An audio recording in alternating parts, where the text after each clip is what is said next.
You know, one of the worst things that you could potentially do to yourself is have a lack of self-belief. What I mean by this is maybe you're someone who has low self-esteem, you have low confidence, just all these important traits that you need to hold yourself to a high regard, you lack or you don't have at all. And this could be one of the reasons why you've remained stagnant in life, you're not making any progressions, or this is one of the reasons why the goals that you put in place, you're not achieving them. Or maybe you haven't even put any goals in place because you don't think you're capable of achieving said goals. And we need to change that. Take this from someone that used to have low self-belief in themselves and now is able to turn it around. I hate getting vulnerable for camera as well. Like I don't like, I just don't like getting vulnerable, but I think this is important that someone like me, not to say that I'm the greatest guy or anything, but someone like me had low self-belief in themselves to achieve greatness, and I was able to turn it around. So I'm gonna teach you guys or show you guys ways how you can potentially do the same thing for yourself. But before we do get there, if you are new, I would appreciate if you can drop a like, a follow, subscribe, all of them things there. Social media platforms on the screen somewhere. But yeah, let's get into it. Number one, you've probably heard this one before, but get a journal. Get one of these. You may think it's something that's very minor, but yeah, I kid you not, it's very important.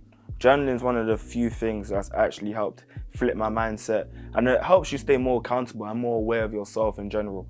So here's what you should be doing every day, whether it's on your laptop or pen and paper. You want to write down 10 things that you're grateful for. So for example, let's say I say number one, I'm grateful for God, or I'm thankful for my family, I'm thankful for whatever it is that you're thankful for. You want to make a list of 10 different things. Whew, pardon me. And these could also be things in the future. For example, I don't drive, I have my license, but I don't drive. I say things like, I'm thankful for the car that I'm driving. Because by doing that, I'm convincing myself that I'm in possession of the things that I desire in life, if that makes sense. So whether it's for you, for example, you're like, I'm thankful for the apartment that I have. You may not have that apartment, but you're convincing your mind that you're already in possession of these things. So just journaling. Also, you want to be writing how your day's been, what you did that day, how you could have improved your mental state throughout that day. Like you want to be really clear and attentive to yourself when you are journaling, because it's important. Like you want to look back at this and realize how far you've come. So yeah, number one, get a journal. Write down 10 things that you're grateful for. It's important to show gratitude because that will help all these positive thoughts dominate your mind, especially if you're someone that allows negative thoughts to dominate their mind. You want to switch that around. So yeah, get a journal. Next, I would say, and I don't think this is spoken about enough, but the content that you consume. So this could be content that you see on social media, the music you listen to, even the people that you hang around, movies, TV shows, etc. Everything that you put into your mind, you have to be really selective of what it is. For example, let's talk about social media. If you're constantly viewing negative things, maybe it's content regarding, I don't know, depressing things. Also with music, if you're constantly listening to depressing music, sad music, etc., that's also going to make you feel sad. You know what they say, like music is very important. You could start listening to a hype song, and then what's that going to do? It's going to make you feel hyped. Like music actually does control your emotions to a degree. So you have to be really attentive with what you listen to. And you also need to be selective with the people that you hang around. If you're constantly around people that aren't progressing in life, they're very stagnant, all they do is put you down for saying that you want to achieve higher goals, talking about all the unnecessary things in life. So whether that's girls or party or, I don't know, drugs, alcohol, like you're doing degenerative things with these friends, then they're not good for you.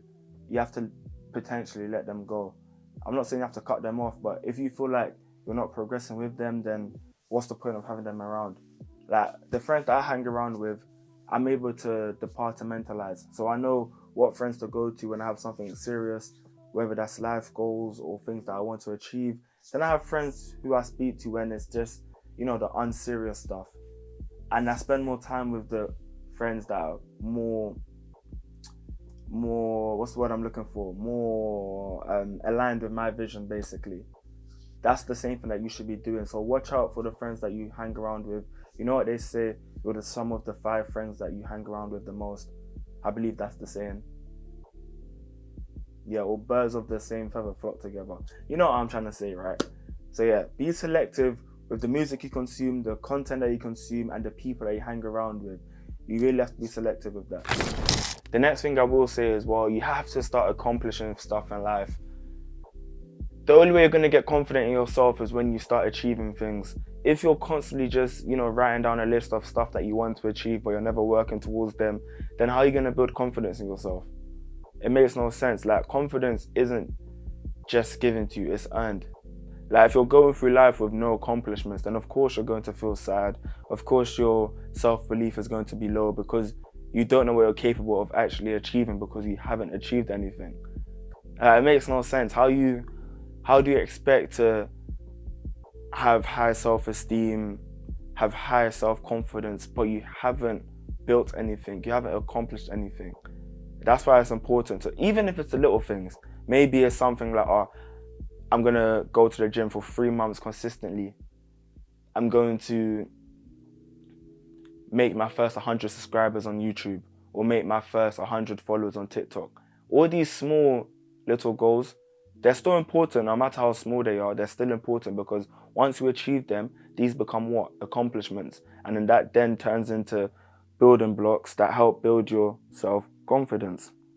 You see where I'm going with this? Like, if you want me to simplify everything I've just said, take action. That's the best way to build that self-confidence. This is my last advice. And before I do present this advice to you, let me just make it clear that I'm not the most... Okay, I identify as a Christian, right? However, I'm not the best when it comes to practicing my faith. I've never once gone on social media and made it seem like I'm the strongest believer, etc. Like, I'm not the type of guy to, post Bible quotes, and, I'm not the type of guy to show off my religion and make it seem like I'm the best, because truth is, I'm not the best. I still mess up. The Bible. Just having faith. Faith in God. Yeah, top tier. One of the best things you could potentially do for yourself. Like, I love Jesus so much. Yeah, it's crazy. It's crazy. But yeah, in the past couple of months, I've really started to improve my faith, my relationship with God. I do think that's very important. For my Christians out there, start to read your Bible a bit more. Start to read your Bible a bit more. Build your relationship with Christ. It's one of the best things you can potentially do for yourself, I'm telling you. Like, once you realize that you can't do any of these things that you want to do by yourself, that you have to actually rely on Jesus to help you, it will change everything. Put all your faith into Him and pray. Pray, and pray. And all of that will help. Because I see it like this, yeah. When I pray to God for strength or discipline, He's not going to just give you these traits. When you pray for self-confidence, He's not going to give you these traits just because you prayed for it. I see it as a way He will put you into situations where you would have to develop these traits. So you would have to learn a lesson in order to, develop these traits. And that's one of the best ways to teach. So that's how I see it. I pray for these things and I get put in situations, and then by God's grace, I'm able to attain these things. But yeah, this was a short video, hopefully. I hope it's not that long. I just wanted to, maybe there's someone out there that's struggling. And I made a video on TikTok, not even a video actually. I posted photos on TikTok regarding ways to build your self-belief.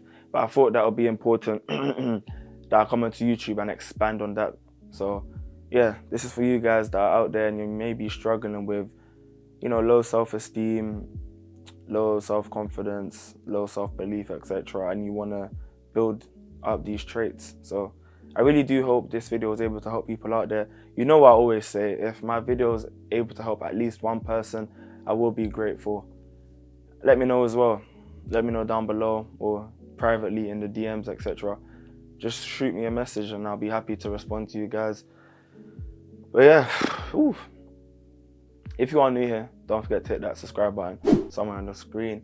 And don't forget to follow me on my social media platforms. But I'll see you guys in the next video, which will potentially be on Sunday. So yeah, peace.